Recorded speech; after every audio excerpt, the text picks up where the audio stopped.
had a morning meeting today with a lot of people from around the world that are both there and online.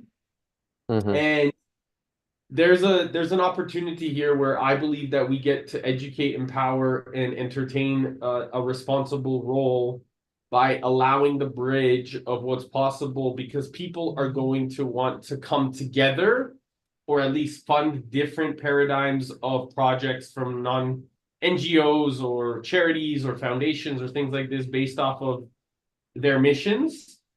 And I think that by us allowing or educating what's possible, how to get financially fit using also a Bitcoin paradigm and integrating that with a technique that then we can either fund all of the projects or work in ways that we can educate people that this is a great way to uh, to facilitate change.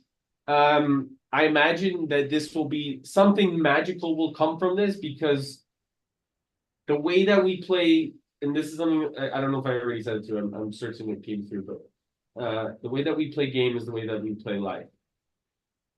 Mm-hmm. And so I have a lot of energy, as you can see, about doing things and Yeah. and living intention. So I'm very intentional, and I want to really bring the right people together, meaning the people of integrity, people of alignment, people that want to really impact and focus on change. And so then, as a source of coming together, we move together towards a shared purpose. So I believe that with your awareness and sincerity, maybe there's a way that if you're open to, we can really bridge some of the uh, economics in terms of if there's curious questions or if there's uncertainties, if there's anything like this, people can then get educated, as well as if there is a ways that they can further go down the rabbit hole.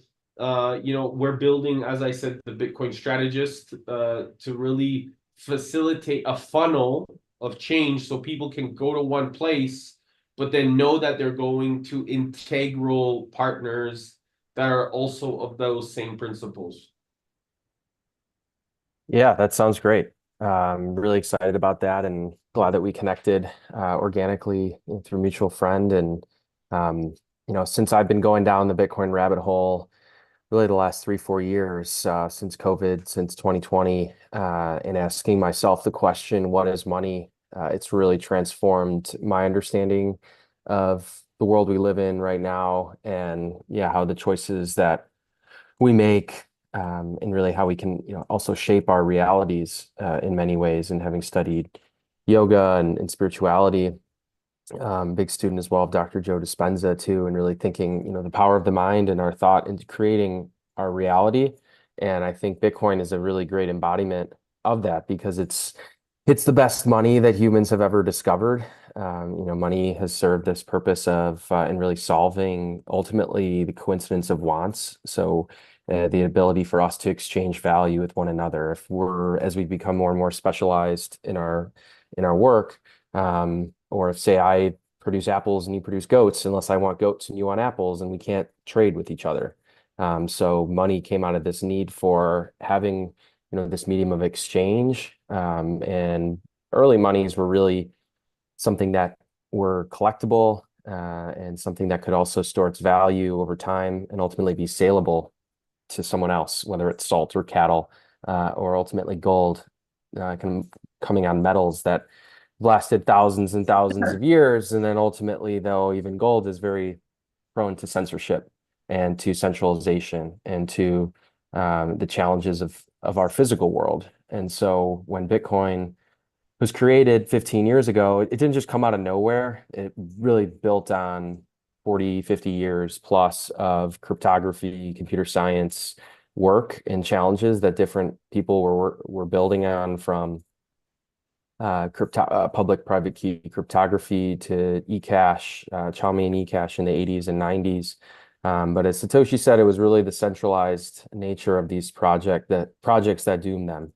And ultimately, Bitcoin was the first and really decentralized project, and ultimately creates a way for us to exchange value however we see fit in all of industry, all of our life, in a fair way that everybody benefits from the work and labor from others, instead of having that work be really stolen, or their time and their money be stolen through inflation. And when there are certain people, and right now since 1971, and we've had a full tie of, really full fiat money, or money by decree by governments. They have the ability, central banks have the ability to print money without a marginal cost of production and spend that first. And that dilutes the purchasing power and the holdings of everybody else in society. And so what we've experienced, especially during COVID, was a 40% of all dollars that were ever created were created, in the last 4 years.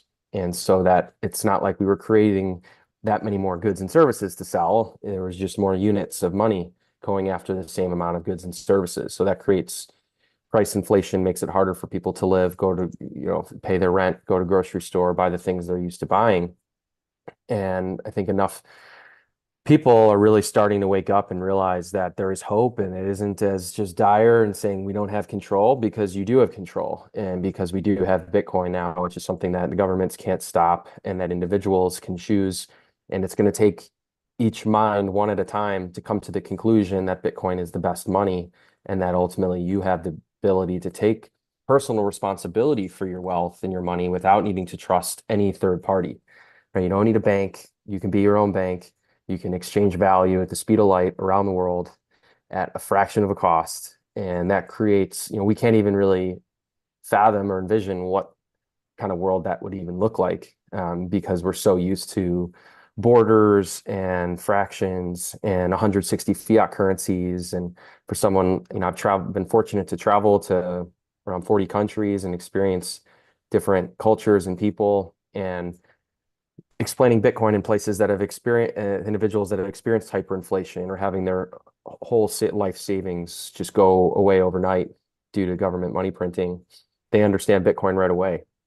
But it's really us in the West, whether it's, in the G7 countries, there's only about 12 or 13% of people in the world are part of currencies like the dollar, euro, yen, yuan. And actually most of the world is under these really extractionary fiat currencies. It's my belief those will continue to fail over time. And you have this, with the internet, we have the ability to communicate now directly with one another. And so why can't we have also a language, a common language for value over the internet as well, which is Bitcoin. So yeah, been really inspired to continue going and learning more about Bitcoin. There's dozens of amazing books, podcasts, individuals that I've been meeting in the space and learning from, that come from all different walks of life and industries, and building tools for their communities and for people in all walks of life.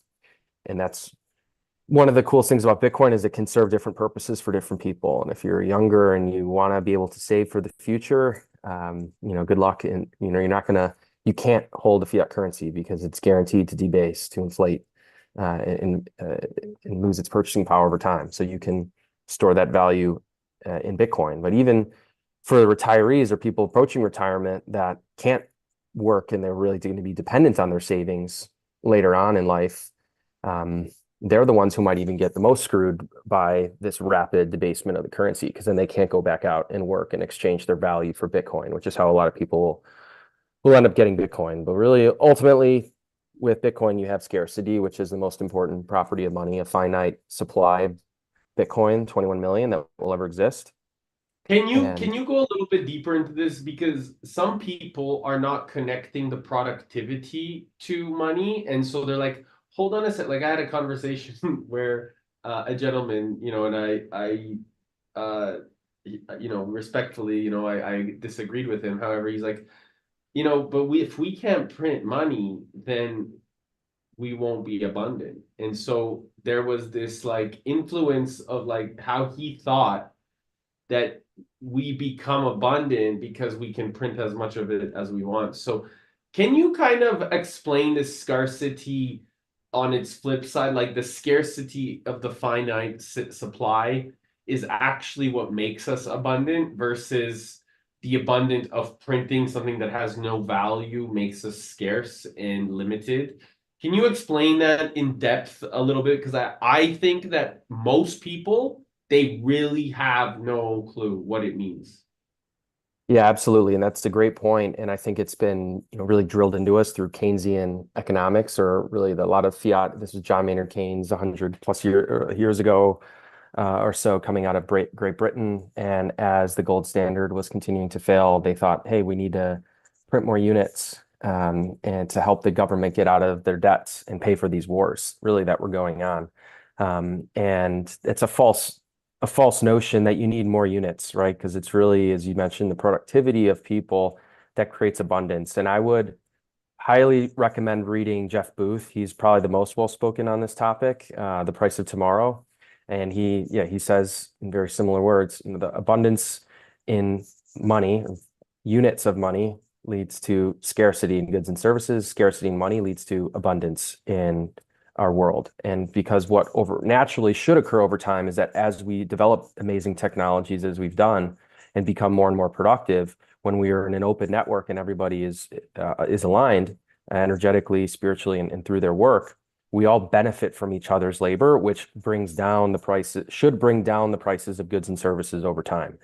And there's been this sort of scared notion in the fiat land, because when you have a credit and really ultimately a debt-based system where you have hundreds of units of debt for every unit of actual currency that exists, it's extremely leveraged. And if the number of units can actually fall, you have a collapse inward of the entire system.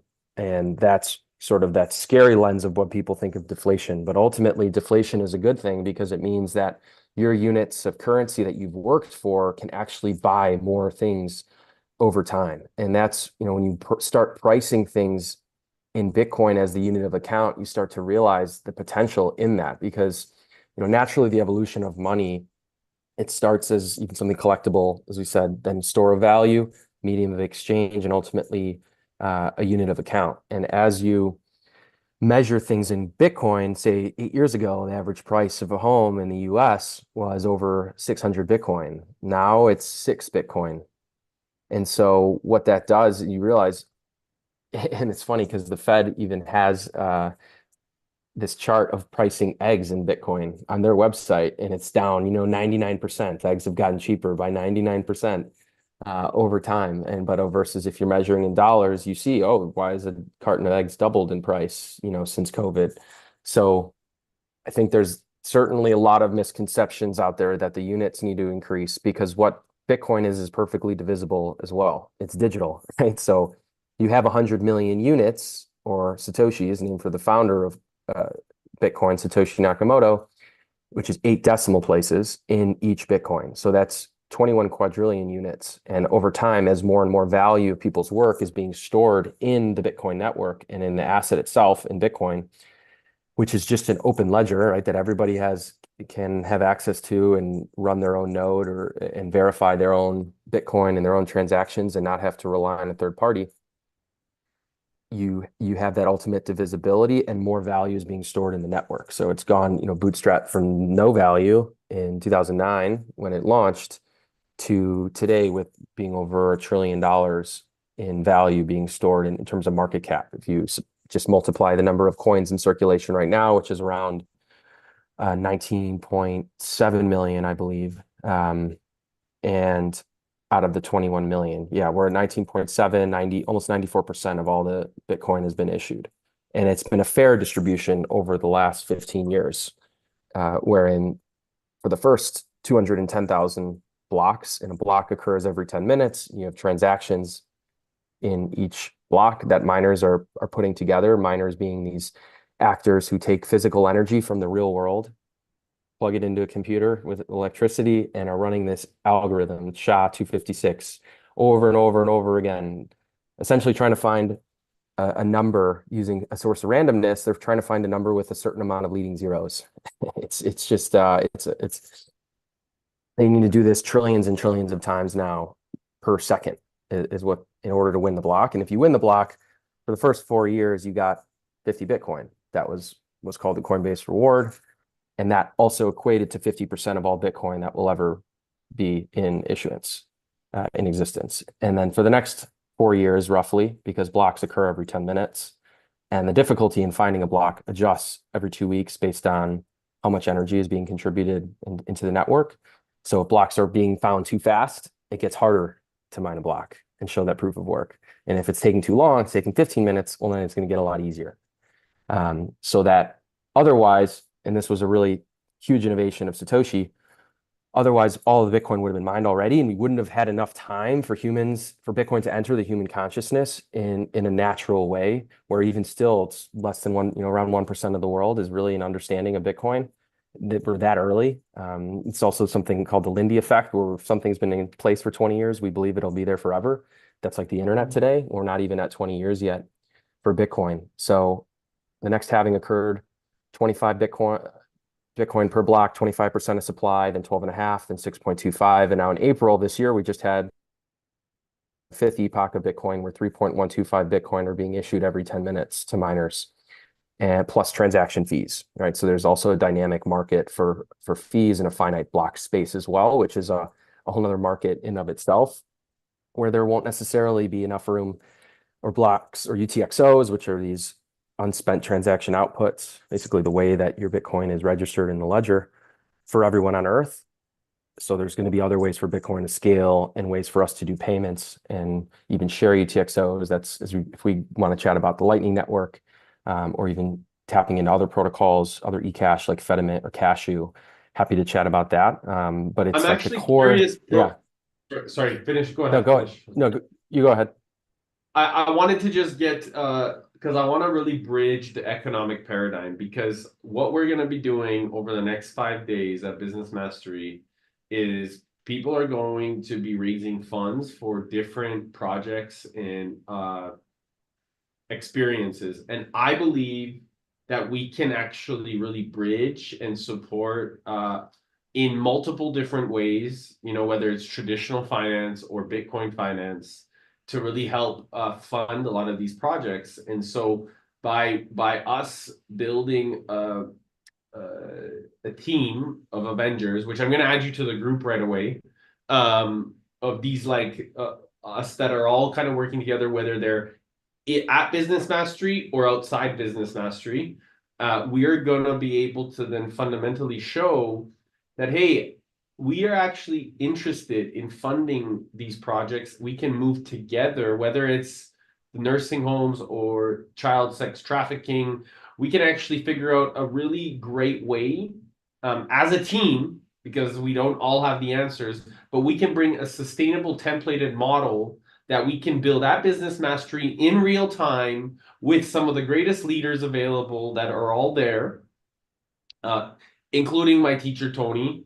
And then as a result, show that, hey, what we've built at Business Mastery, we can amplify after Business Mastery. And so these next 5 days, we've really brought in people from all over into the team already. The boots on the ground, that I met in Fiji. There's a lot of people there that are on the ground at West Palm Beach. They're already bringing a lot of these leaders to seeing, okay, what does each once they call it a competition, but I don't believe in competition. I believe in collaboration. But that's what they call it, which is fine.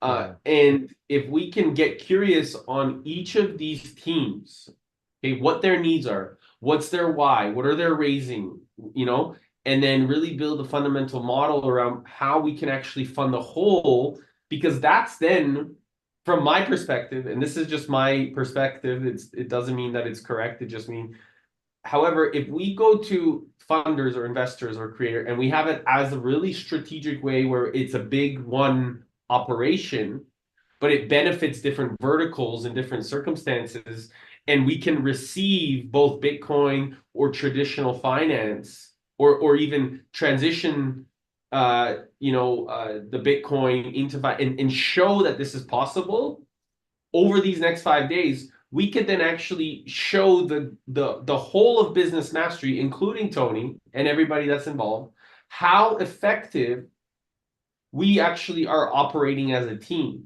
Because then that we can show that in this small case scenario or use case scenario, we can actually also then duplicate it on a greater mass as a team. So I know that's a lot. And I know, however, my hallucination is by the way that your mind is tracking and the way that you're communicating, that you probably track what I'm saying real fast. Mhm. So I'd love to get your take on that and thought on that.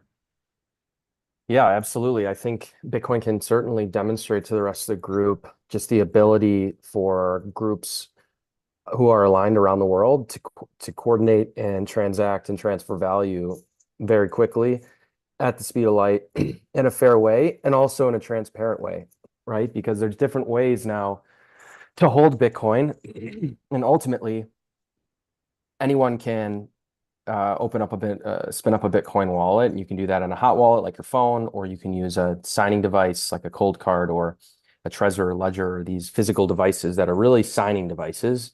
That is what contains your private key. And then from your private key is derived a public key and a whole list of addresses that people know where to send you money, basically. It's like an email address almost. It's for people to find you. But there are, and then when you generate a public private key, you get what's called a seed phrase, 12 words. There's a possible list of 2,048 words. You're going to get 12 of them or 24, depending on your wallet.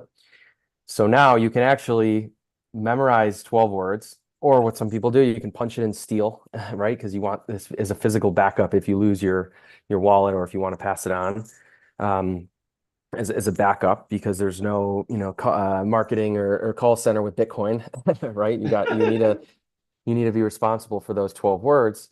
But now actually anybody can audit, including yourself, audit that supply. You can also hold the Bitcoin, what's called a multi-sig arrangement, multi-signature, meaning multiple keys need to actually sign a transaction in order for the Bitcoin to be spent. So say you have a group and there's, 7 of you, and you each can hold a key, and 5 of you would need to sign a transaction in order for that Bitcoin to be spent. So you would need even more people to sort of go against their truth or scam the group to run away with money. And as we know in the fiat world, this is happening all the time. And the traditional banking rails, you not only do not really have visibility into this, but you also don't have, the money isn't even actually there in the fractional reserve system. Since COVID, banks have in the US a 0% reserve requirement, meaning 1% of people go and ask for their money, they don't have it, right? We saw what happened with Silicon Valley Bank, particularly in Silicon Valley, in the startup world last year, $200 billion in March. And if the Fed didn't step in and say, hey, we're good with this, that's the moral hazard. That's the issue with our fiat money system, and banks taking more and more risk because they think they're too big to fail and have this backstop. So what Bitcoin can prove to the group is that depending on how many people are in the group, depending on the size of, the funds being accumulated and put together, there's really unique ways where groups can collaborate together in order to hold the Bitcoin, use it for projects, pay out individuals that are working on the project, that are getting funded, whether it's developers, software engineers, business leads, whoever it is that is working on that project, even from a nonprofit perspective too, and being able to allocate those funds. Bitcoin is programmable money. So especially with the Lightning Network, which is this payments layer on top of Bitcoin, you can split payments automatically to certain people. There's whole new business models that are being created in this really ethos of value for value. So the purpose is you cutting out the middleman, and I can now pay you directly for your services. If you're a musician, you can go on Wavelake, upload your music, and get paid directly by your fans and communicate with them directly. You can go on Fountain if you're a podcaster. There's really a whole host of apps in the ecosystem in Bitcoin that are being pretty bootstrapped at this point. A lot of them startups, some getting some venture funding, specifically, Bitcoin VCs. But it's a much different approach than the very high time preference, more fiat VC, saying I need multiples fast. We need to make as much money as quick as possible, versus Bitcoin is, how can we build a profitable business for the long term to serve as many people as possible and extend the runway of this company. And oftentimes Bitcoin companies are even holding their treasury in Bitcoin. This is something I help businesses with, and thinking about what's the right amount of Bitcoin to hold in your treasury, because depending on your cash flows and your operations, and maybe you only can have a smaller amount, because of course Bitcoin versus the dollar is going to be very volatile, when you have that much money printing going on. Bitcoin itself, I could tell you exactly how much is getting issued. Bitcoin is actually very stable. So that's also another false notion that, oh, it's so volatile. And, if anyone's held Bitcoin for a 4-year period or more, they're up in terms of their, fiat account. But ultimately, one Bitcoin equals one Bitcoin. And in that Bitcoin network, that's all it knows. And that's even all when AIs are getting into the mix and how they're going to want to get paid, they're going to want to get paid with Bitcoin. That's value they recognize, not the dollar or the euro or the yen. So I think depending on the projects, and my background's in the healthcare industry, and knowing how broken that industry is and knowing how important health is just as a human, we're all going to need health care down the road. And we've come up with amazing innovation in healthcare, right? Our interventions, our surgeries that are life-saving, technologies, medication, and so on. But for some reason, our healthcare prices are gone up in the US, more than 250%, outpacing any good or service in the last couple decades, because it's an incredibly regulated industry. There's a lot of perverse incentives and ultimately built on a fiat money system where you kind of have the insiders and getting the cheap access to cheapest capital first, the big banks, the big companies, the big payers like the Uniteds and the Aetnas of the world, that are ultimately now being responsible for paying for services, but they're capped in their profits. They're only allowed to make 15% profit. And so the only way for their bottom line to grow is for top line prices and premiums to grow. So you have this kind of trilemma issue where you have a kind of imagine a triangle with a payer, a consumer, and the provider of healthcare, with risk being in the middle. That's what's being pooled, right? We don't know how we're going to feel in the future, what services we'll need. So you're pooling health and financial risk of the population. But ultimately, when you have a third-party payer and middlemen in healthcare, where a quarter of the $4.5 trillion a year spent in the US is administrative and half of that's waste, you have more and more middlemen taking a cut across the entire chain, and perverse incentives, whether it's insurers denying services, providers doing too much because insurers don't really know what's happening, and ultimately who's getting screwed? The individual, the patient, not taking personal responsibility. And especially when you go more and more towards government payers as well, like in Canada, or even now with Medicare in the US, they're on an unsustainable track of spending. The US Medicare is slated to run out of money in 2036. They already are paying providers less and less every year. So doctors that are servicing 65 plus are getting paid less. So they don't, and they're getting burnt out. They have to see more patients. And the population is getting more and more sick, 6 in 10 having a chronic condition, 7 in 10 being obese or overweight.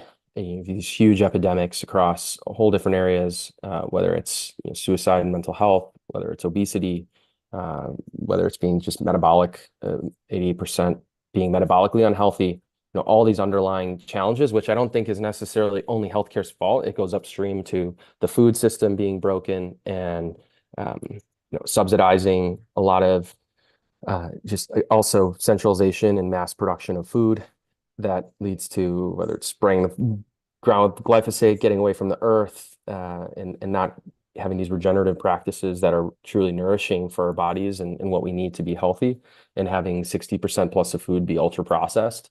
So it's that same kind of ethos of processing, centralization and mechanization that's taken us away from the earth, taken us away from ultimately sound money being at the core of that. Because if you look at all these charts, it's since 1971, since we came off the gold standard and temporarily suspended the convertibility of gold for dollars, which is what Nixon did at the nation state level when the French were on the shores of the US asking for their money because they saw how much the US was printing to fund the Vietnam War.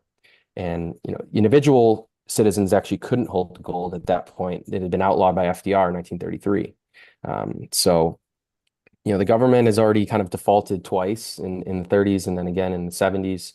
And I think we're approaching another one here where we just have a level of debt of $35 trillion in the US alone, 200 trillion plus if you look at all the countries in terms of sovereign debt that can't possibly be paid back. And when you have a tiny change like the Japanese central bank raising interest rates by 0.25% after having it at zero for a decade, almost completely break the system a week ago. And, and people forget about it very quickly. But there's a lot of chaos in kind of these traditional, financial markets. And so I think for any project and where I've been helping healthcare providers, dentists, doctors, those that are independent, want to grow their business, connect directly with their patients, they can really benefit from Bitcoin because now they can save for the future, strengthens their independence, lowers their transaction fees today. But ultimately, it sends a signal because we're so early in the market cycle of Bitcoin adoption by businesses and for medium of exchange that it says, hey, these are my values. I'm into proof of work. This is, how I practice medicine, or this is how I'm setting up my business to attract a type of consumer that wants to support a local business owner and that's a part of their community instead of a big box retail store. How is this going to So how can this emphasize a non-for-profit or charity or foundation as well? How can this benefit that standard of what, especially focusing, I'm just wanting to really bridge it to what we're going to be doing over the next 5 days, because I do believe that as a result of us bridging it to the charity, to the foundations, to the non-government organizations, to what's happening in terms of like how can Bitcoin benefit those vehicles, because I believe that by us showing to do that as a whole, and unifying how that's done, and we could probably get like Pierre Corbin, who runs Pay with Flash, to help us and help us facilitate the acceptance. And he is one of the founders of Pay with Flash to integrate some of these things. But the point, anyways, that I just wanted to share is if you can go through that bridge, because then we can really after show how people can do it also for their for-profit businesses, right? So like we're gonna have, I'm certain there's going to be like 10,000 people at Business Mastery. So wow. by us being able to influence the language of what's happening for the teams at Business Mastery, we can really put a major dent into how to get curious in terms of just support by asking what their needs are and things like this.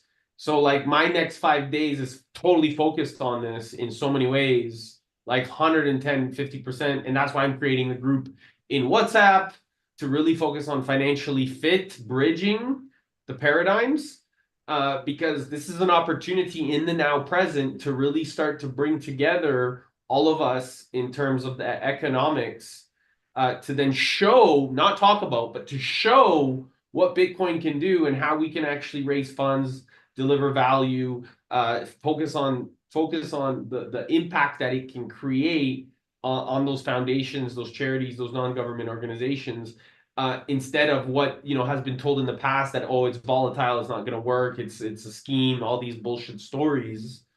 So if you can emphasize that clarity, and then because then we're gonna, as a result of showing what's possible, by showing what's possible, we can then after these next 5 days really expand the consciousness of so many people and what's possible in Bitcoin.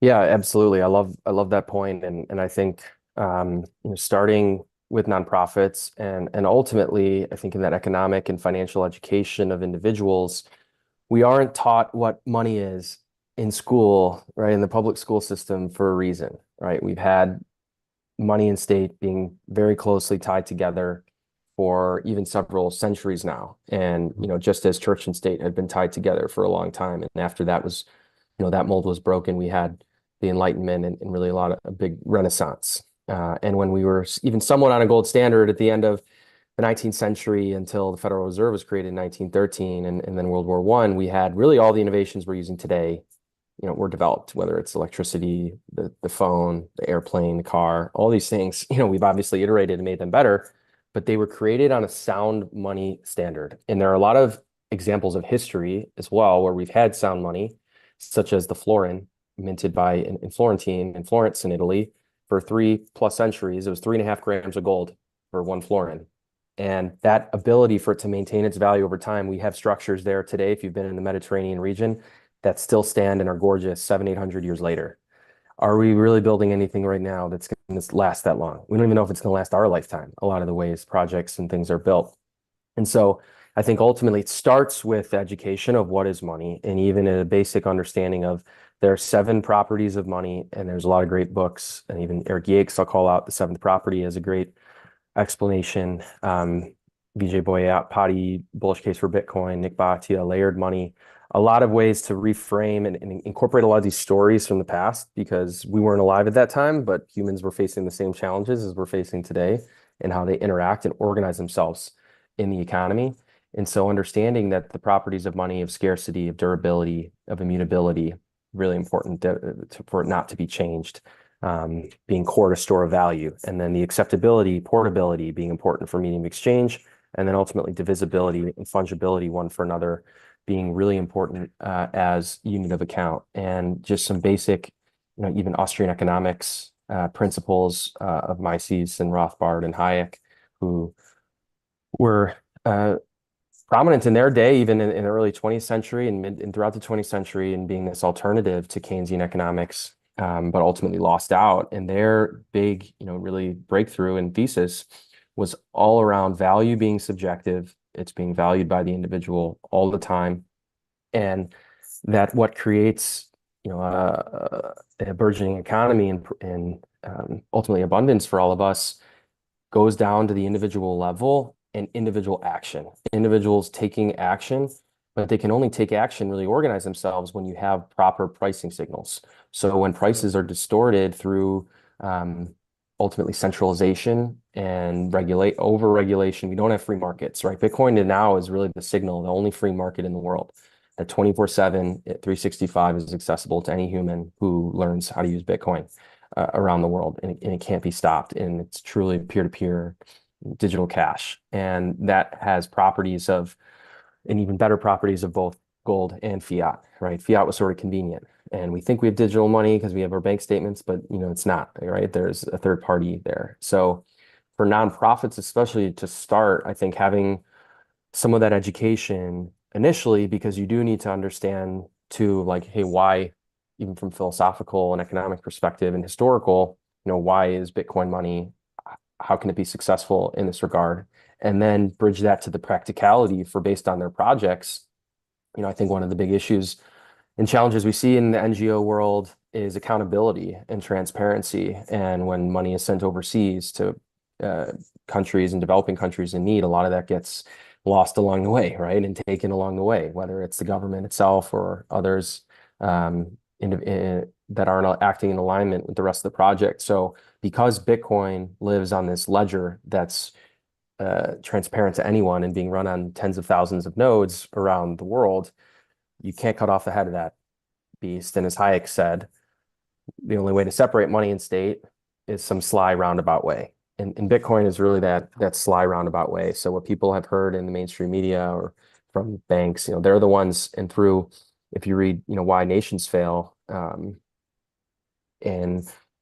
the kind of political economy, it's that overspending. It's spending more than you're consuming, right? Is either as a nation for excesses, for the government, or for wars, or whatever it is. If you're not going directly to the people to raise those taxes, to pay for whatever it is, ultimately you're going to bankrupt the people. And with Bitcoin, if you have a project and you're getting 1 Bitcoin as a donation for this project that you're working on, you can show, hey, here's where the Bitcoin's sitting. Here's how much it is. You can verify it. There are even companies that help, like a Hoseki out there that can, and you see the ETFs, a couple of them doing this, where they're publishing, this is our proof of reserves. You can prove, cryptographically, again, because you're public-private key, you can sign this message in a certain way to say, this is our Bitcoin, and this is where it's being spent and sent.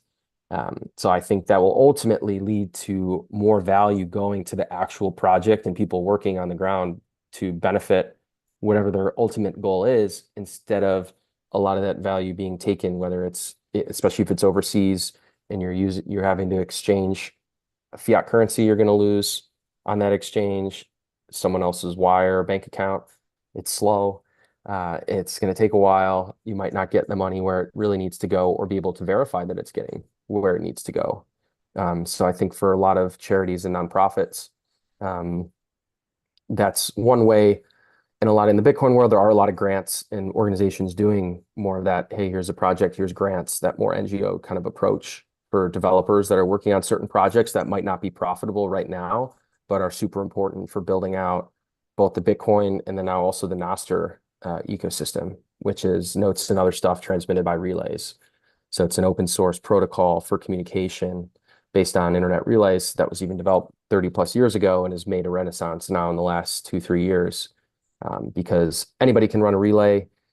So you can't get canceled in the same way that you can have your X account canceled, or Instagram account or YouTube account, and where people and creators that are wanting to build their own following you now, you can actually, at the protocol level, you have your followers instead of at the application level. You can't bring your Instagram followers to YouTube. But if I'm using Nostr and now I'm using Primal, which is one client, which looks a lot like a Twitter, but I can actually zap these creators directly. I can pay them Bitcoin directly. I can also now bring my follower count to Highlighter, which is another client that's more long form blogs or articles. So you're seeing more and more development, I'd say, on that level too, because when communication's stifled, it's even harder to send value or to monitor these projects and really, help people on that level.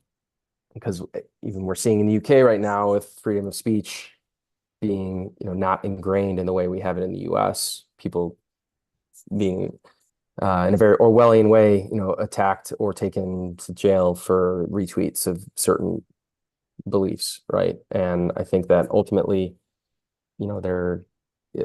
free speech is an important bastion. So we'll see what happens with Nostr. It's still very early days. It's even, earlier now than Bitcoin, but there's ways for these open source interoperable protocols to communicate, to be the platform that those that you're, I think, meeting with now in the next few days can see that there's a way to reach a broader audience. There's a way to send a message that gets through and isn't censored, and ultimately have a way to organize communities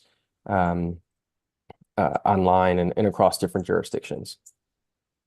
Do you feel, brother, I would really love, like, if anybody needs to kind of get a hold of you during Business Mastery, or, really connect with you, or wants to know more, is it possible, like, what's the best way that they can connect with you, just in case, if, like, they're not in the group, or if they hear this or somebody passes this on to them, so that, if they need some kind of guidance through the process, or if they can't get a hold of any of us, or whatever the case is, for whichever reason that they need some support, what's the best way to connect with you?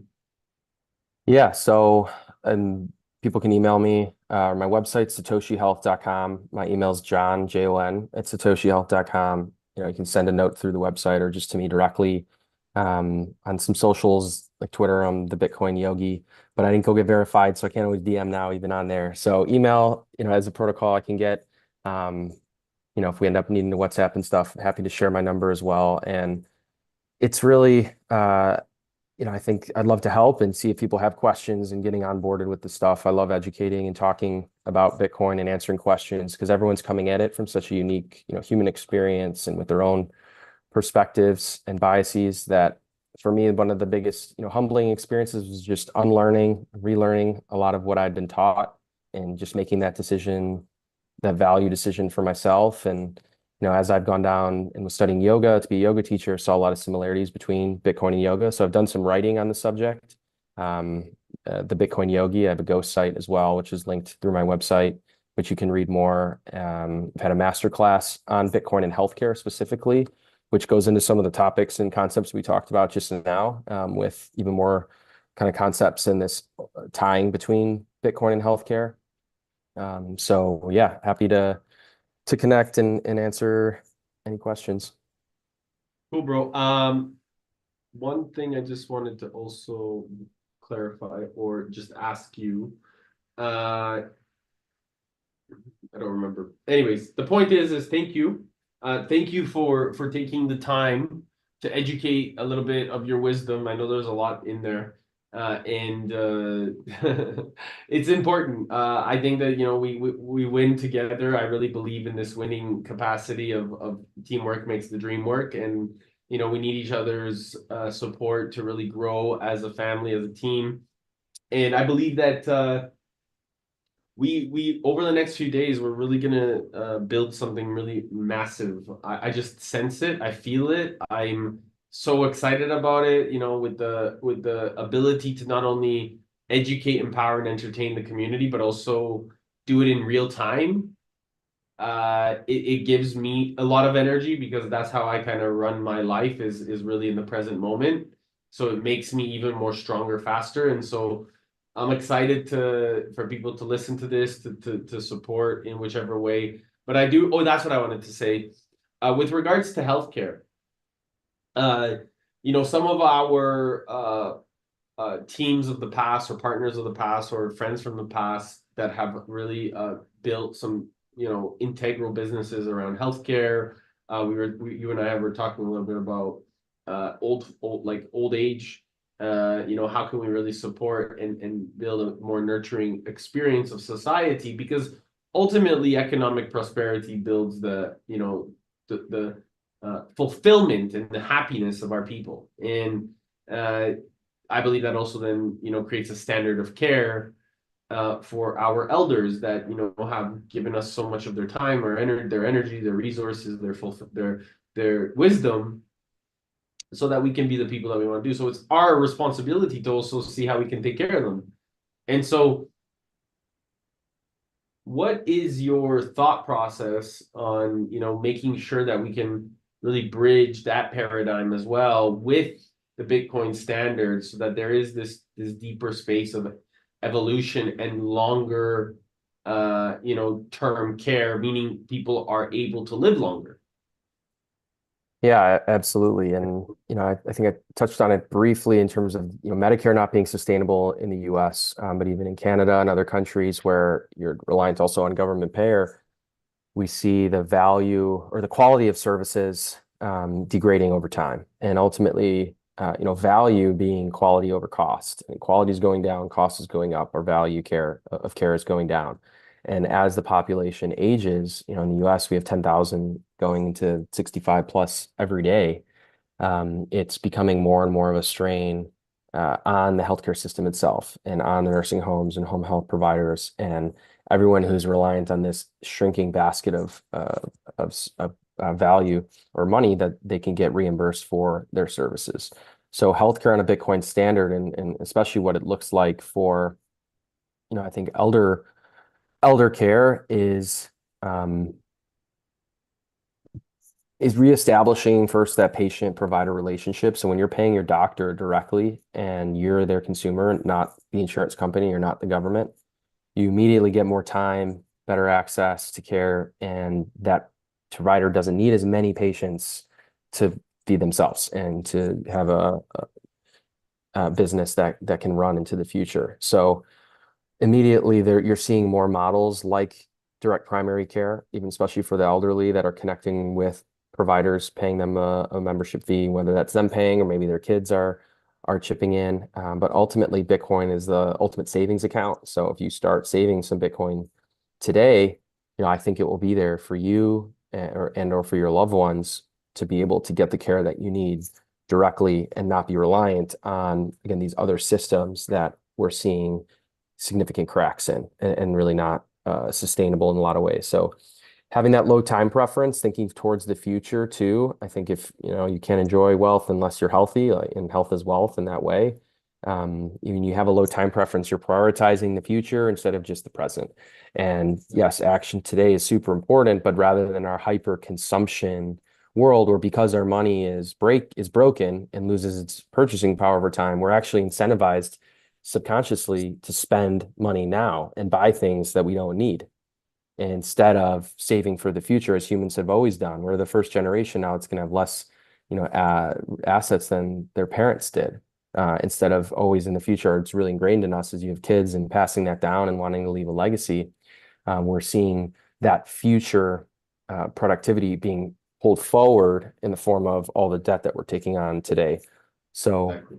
ultimately want to empower those healthy, sovereign individuals and the businesses, whether it's nursing homes, home health, hospice, all across the board, that I've done some work and strategy work with those systems, and as they've consolidated too and gotten big part of bigger and bigger health systems, there's just more things falling through the cracks and the care not being there at the level that you would want, for your loved one. So, I definitely think that the providers, as much as we might be running into shortages, we need a decentralized healthcare in a lot of ways. And ultimately, if we fix the money, we fix the world. And Bitcoin naturally is a decentralizing force in money. So we'll see better health, better prosperity, and ultimately, more collaboration rather than competition. And that open network effect. There's 8 billion humans that can opt into Bitcoin. If everybody opts in, the legacy system is not going to be there. And so I'm hoping that we can have a smooth transition into a Bitcoin, hyper Bitcoinized world. And even if people don't realize or know all the ins and outs of Bitcoin, it doesn't really matter. And just like I don't know all the ins and outs of how my iPhone works or how the airplane works, and still we trust it, we use it in our day-to-day life. If you want to dive deeper, you can, and that's the beauty of going down and having open access to these resources, but it's not forced and coerced on us like we have in our legal tender laws and really a 50-year experiment. It's very new and we're seeing it falling apart. And that's that kind of perpetual stain on society. If you read The Ethics of Money Production, one more book recommendation, George Hulsman, he wrote, funny enough, a few months before Satoshi released the white paper. It was released in August 2008, a few months before Satoshi on Halloween 2008. And it says that inflation leaves a perennial stain on society and the culture. And I think everyone kind of feels that at a pretty deep level, but can't put their nose on it or explain why. And ever since learning about Bitcoin, it's been clear that it's because the money's broken. And so, I'm all about connecting, collaborating, helping anybody who, and also can kind of see that bright orange future and realize that we can all do the things we love to do in this world on a Bitcoin standard, and then have the fruits of our labor help others, be there for us when in times of need, and just take that action today and not and will it into reality, as we know that we have the power to do. One of our great teachers that has walked this planet, said that he will not have his father's home turned into a house of greed. And this is something that has been cultivated over thousands of years. So I think it's time that we come together. I appreciate you, bro, man. You're a good man. I'm grateful for your time and energy, and I'm excited to really build. It's a integral space to be able to hold, and we get to. So big love. Don't go anywhere, but just give me 1 sec. Appreciate you, Okay. bro. Absolutely. Thanks for having me, Eric. Yeah, big love.